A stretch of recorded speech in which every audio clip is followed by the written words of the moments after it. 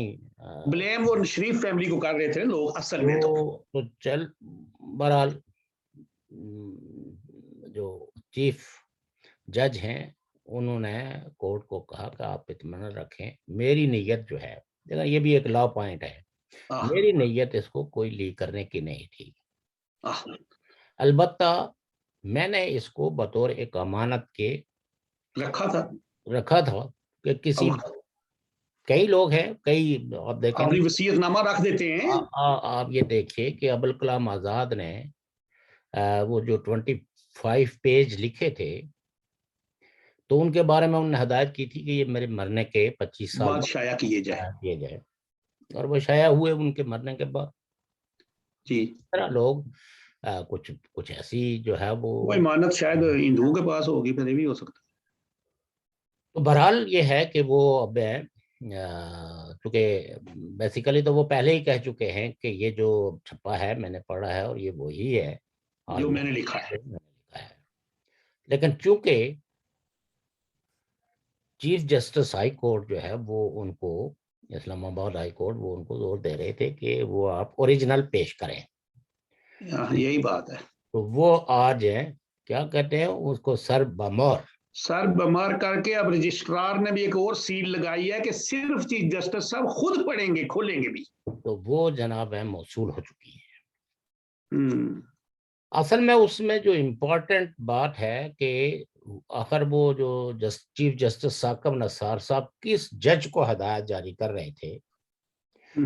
وہ اس وقت ہیں کورٹ میں ہیں اور وہ ہائر بھی کر رہے ہیں وہ کیس سارا، جی وہ کیس ہائر کر رہے ہیں، جی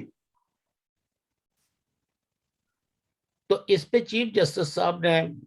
میں تو اس کو پھرتیاں کہوں گا، لیکن بات یہ ہے کہ آپ کورٹ آف لا میں جب یہ بات آئی ہے، فرض کریں کہ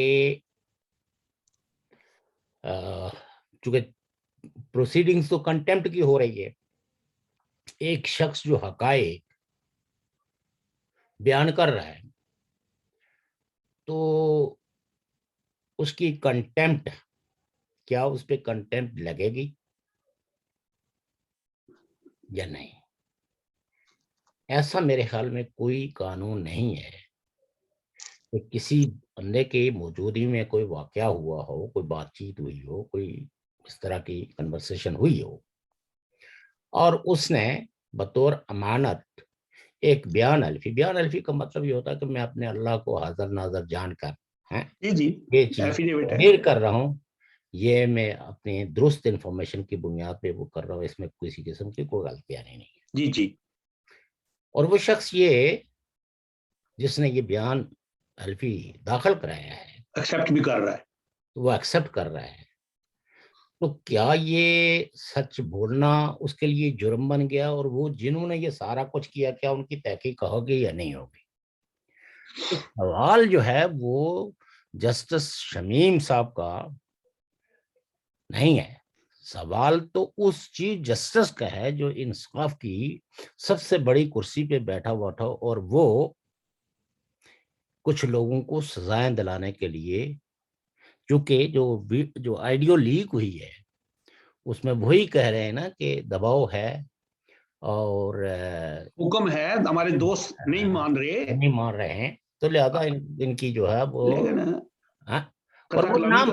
ہاں خطا کلامی کی معافی چاہتا ہوں. جی جی یہ اب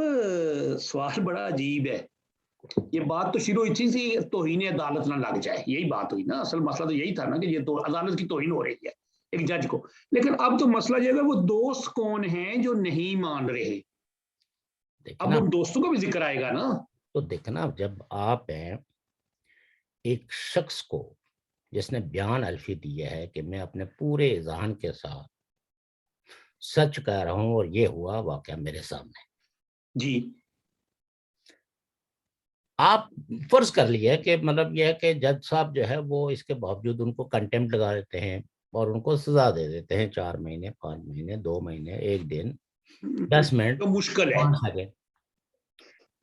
لیکن کیا اس سے وہ سچائی جس کا انہوں نے اظہار کیا ہے عدالت العالیہ جو ہے اس عالیہ جی جی وہ اس سچائی کو چھپانے کے لیے کنٹمپٹ آف کورٹ کے پیچھے چھپ جائے گی اور اس سے حقائق بدل جائیں گے, جبکہ ایسی وہ ایک آئیڈیو جو امریکہ کے اندر فرینزک ہو کے تو آئیے مارکیٹ میں آ چکی ہے, جو سبھی نے سنی ہے.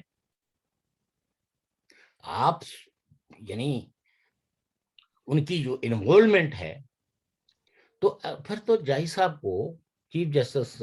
اسلام آباد ہائی کورٹ کو اس آئیڈیو کی بھی فرینزک کرا کے پھر اس سے بیان الفی کو جوڑ کے دیکھنا پڑے گا, اگر تو مقصد ان کا انصاف ہے اور عدلیہ کی عزت اور وقار کو بچانا ہے, اور اگر مائٹ از رائٹ کر کے کہ چونکہ آپ کے ہاتھ میں کسی کو بھی کوئی 4-5 مہینے کی سزا سنانا کا اختیار ہے آپ کو, اور آپ زور زبردستی سے کسی آدمی کو سزا دے دیتے ہیں,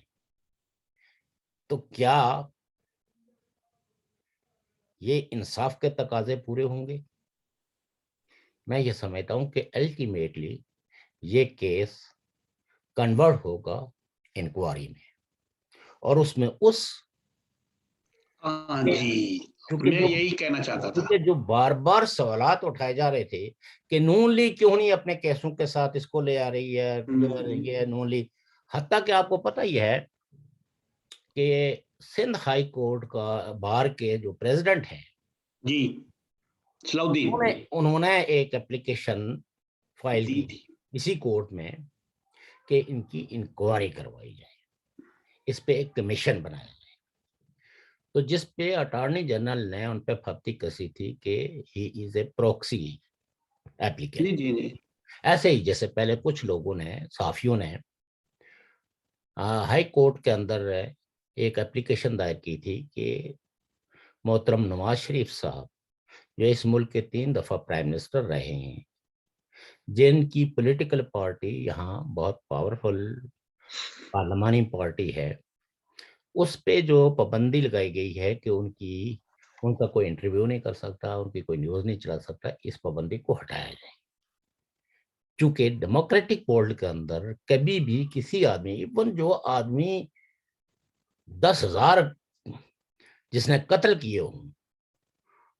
اس سے بھی میڈیا پہ پابندی نہیں لگا جاتی کہ آپ اس سے سوال نہیں کر سکتے یا آپ اس کو کوئی انٹرویو نہیں کر سکتے. بلکہ آج تک ہم تک جتنی بھی سٹوریز اس طرح کے یعنی کرائم رپورٹس جو ہوئی ہیں تو بعد میں کتابوں کی بڑی بڑی کتابوں کی شکل میں آئی ہیں کہ وہ کیا حالات تھے, جن حالات کے اندر ایک آدمی نے اتنا بڑا کرائم کیا اور پھر وہ جرم کی دنیا کا اتنا بڑا بادشاہ بن گیا. تو یہ ساری انفارمیشن ماضی کی جو ہے وہ ہم تک کیسے پہنچتی ہے کہ جب میڈیا کی یا لوگوں کی ایکسس ہوتی ہے. تو اینی ہو, جب فریڈم آف ایکسپریشن ہو تو یہ نہیں ہے کہ کسی فرد کو آپ یہ اس کو حق دیں یا افراد سے ان کا حق چھین لیں. ایک پولیٹیکل لیڈرز ہیں جو ایک پولیٹیکل ونڈیٹا کی بنیاد پہ آپ نے زور زبردستی سے ان کو سران دے دی ہے, اور ان کا آپریشن خود جو ہے وہ جسٹس عطل من اللہ کی عدالت میں ضمانت کے موقع پہ ہوا, اور جس کی وجہ سے سپریم کورٹ اتنا سیخپا ہو گیا کہ آپ کو ضمانت میں کے کیس میں اتنی ڈیپتھ میں جا کے ان کی سزاؤں کا انالیسس نہیں کرنا چاہیے تھا، کیونکہ وہ اگر آپ پڑھیں تو اس میں تو یہی زیادہ چیز عیاں ہو گیا ہے کہ ان کو جو سزائیں دی گئی ہیں یہ ان سزاؤں کے مستحق نہیں تھے، لہذا ان کو ضمانت دی جاتی ہے۔ اور ویسے ایک اب فیصلہ ہو گیا ہے، جی فیصلہ ہو گیا ہے۔ آج میں ایک پروگرام رہا تھا، بخاری صاحب، بخاری جانتے کیا ان کا اصل نام ہے جی؟ بخاری، وہ بڑے تجزیہ نگار ہیں، سلیم بخاری کراچی والے، کراچی والے۔ انہوں نے کہا جی کہ اگلا وزیر اعظم ہے شہباز شریف، اور پورے 5 سال ملیں گے، اور پھر جا کے یہ سارے معاملات طے ہو چکے ہیں۔ اور مجھے تو یہ بھی اسلام آباد ہائی کورٹ کا مقدمہ یہ آپ بہتر جانتے ہیں، لیکن اس میں بھی بڑے بڑے نام جو ہیں وہ بے نام ہو جائیں گے ابھی۔ دیکھیے ایک تو یہ مطلب سوچ ہے، شاید غلط ہو سکتی ہے میری۔ سوچ جو ہے نا وہ غلط نہیں ہے، یہ تو عمومی طور پر رپورٹس ہیں، چونکہ بیسیکلی نون لیگ کی جو مذاکرات تھے اسٹیبلشمنٹ کے، بیسیکلی یہ مسلم لیگ میں کنسنسس بلڈ نہیں ہوا تھا کہ who will be next prime minister جی۔ لیکن اب کنسنسس ہو گیا ہے کہ حالات جو بھی ہوں، چونکہ اس وقت شاید خطون عباسی نے بھی کہہ دیا ایک پروگرام میں بیٹھ کے، سب نے کہا کہ ان حالات کے اندر اگر جو بھی پرائم منسٹر ہوگا تو وہ شہباز شریف ہوں گے جی۔ البتہ دوسری خبر یہ ہے کہ اگر خدا نہ خواستہ الیکشن سے پہلے محترمہ مریم نواز صاحبہ اور نواز شریف صاحب کی پر یہ جو پابندی ہے اور یہ جو تعہد ان پہ پابندی ہے یہ ختم ہو جاتی ہے، تو وہ جو بینظیر بھٹو صاحبہ کا ایک قول جو ہے وہ اکثر زرداری صاحب دہرایا کرتے ہیں کہ democracy is the best revenge, جی جی، شاید ان لوگوں کے لیے یہ بیسٹ ریونج ہو اگر نواز شریف صاحب چوتھی دفعہ پرائم منسٹر ہوں، اور یہ چیز ابھی خارج از امکان نہیں ہے جی جی، شریف صاحب نہیں ہوں گے، تھوڑی مشکل، لیکن تو اگین ہمارا پروگرام جو ہے وہ مقررہ وقت سے پھر آگے نکل گیا ہے، تو ہم اس کو ایسے کرتے ہیں شوق صاحب، ایک دفعہ اس کو آپ اس پہ اختتام کرتے ہیں اور دوبارہ ایک دوبارہ پروگرام، کیونکہ یہ بات بڑی آج لوگوں کے ساتھ اگر آپ مناسب سمجھیں تو دوسری قسط ڈال کرتے ہیں، ہم کل پھر کریں گے، یہ تو ہمارا جی، کنٹینیو پروگرام ہے، یہ کوئی ایسی ٹھیک ہے باتیں نہیں ہے نا تو جو باسی ہو جائیں گی۔ محترم ناظرین و سامعین، فقط کی پابندی شوکر صاحب نے بھی لگا دیا، میں تو وچ پھنس گیا نا، تو ہم اتفاق اسی پہ آج کرتے ہیں اور پھر کل پھر بات کریں گے، لیکن یہ بات ابھی شوکت صاحب نے بھی پیشین گوئی میری جب سوچ جو ہماری اس کی تھوڑا ساتھ دیا ہے کہ مستقبل کا پرائم منسٹر اگر شہباز شریف ہوگا اور پھر کیا ہوگا، یہ سوال۔ دوسرا یہ ہے کہ ایک معذرت بھی کرنی تھی کہ کل کے ٹائٹلز میں بہت ساری اسپیل مسٹیکس تھی، اچھا، میں آج کے اس پروگرام کی نسبت سے اپنے ناظرین سے اور اپنے دوست احباب سے معذرت چاہتا ہوں، اس میں کچھ مسٹیک ہو گئی جن کی تصحیح نہیں ہو سکی، اور وہ پروگرام اسی طرح۔ ایک آخری بات بتا دوں کہ رحمان ملک صاحب نے کہا ہے کہ شاہنواز بھٹو قتل کے جو وہ مر گئے تھے، کہتے انہوں نے اپنے بیگ میں ایک کیپسول رکھا ہوتا تھا جس کیپسول سے وہ چلیں اس پہ بات کریں گے کبھی، کریں گے، ٹھیک ہے آج ان کا ایک پروگرام بھی تسلیم صافی کے جی جی ساتھ، جی جی تو اس کا بھی انالیسس کریں گے، انشاءاللہ۔ تھوڑے بہت رحمان ملک صاحب کے کریکٹر پہ بھی گفتگو کریں گے کہ بینظیر بھٹو صاحبہ کی سیکورٹی کی ذمہ داری تو ان کے، وہ کہتے ہیں میں آگے چلا گیا تھا، یہ تو بھاگ کے جو ہے نا وہ ان کے زرداری ہاؤس چلے گئے تھے، تو کل پھر بات کریں گے، ٹھیک ہے جی۔ میں جو ناظرین ہم اختتام کرتے ہیں اور کل پھر ملیں گے انشاءاللہ وقت مقررہ پہ شوکت صاحب کے ساتھ۔ اللہ حافظ، اللہ نگہبان۔